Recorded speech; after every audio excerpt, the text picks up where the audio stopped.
Omrashe bedefie mu nso ne nsa akanka enkrata bia ewo se wo hwehwe ohawa ahodo a ha dehye a wormo ewo tema ebi etese se ho mansotwe ene emmabunu binya ba bi na nya adwuma nye ne niema bia ekoso ewo ho na enkrata ye 9 pages ene ne wormo ede abeto speaker nim so wonhwe no wonye mawo Adom TV etwaso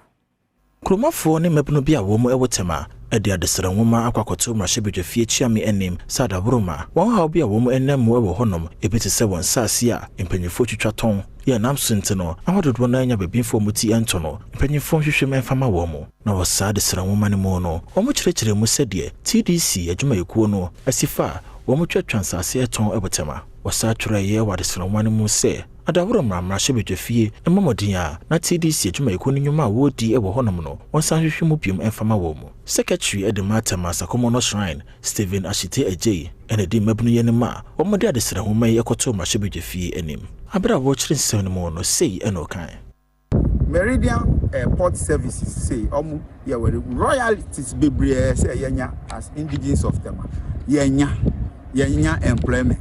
yenya na bebree na baby aye dance no mu pam ye afri ho no meeting he fan ye kwakotina as your hometown and our companies no prapo no ye festival ti say pelejo any homo festivals come any am throw letter the companies no banks ni nyama Central Oil Refinery ye omo ye proper agreement dia ebeka say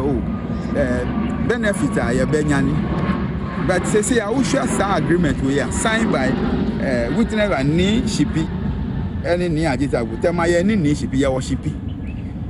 na omo ye bibia basa na ekro nu ye develop ye mimi share Central Oil Refinery man the chairman of Central group of company o ka tell me say on bet to me as story buildings among the people of Temama here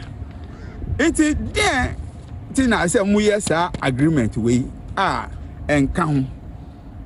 Secretariat Edema mrahye bedwafie chiame ya wono wagina mrahye bedwafie chiame na mu agi adesere nwoma no edeto mabunu nanimu se nsema wo ka ewa adesere nwoma nimu no mrahye bedwafie chiame besum no manani akoho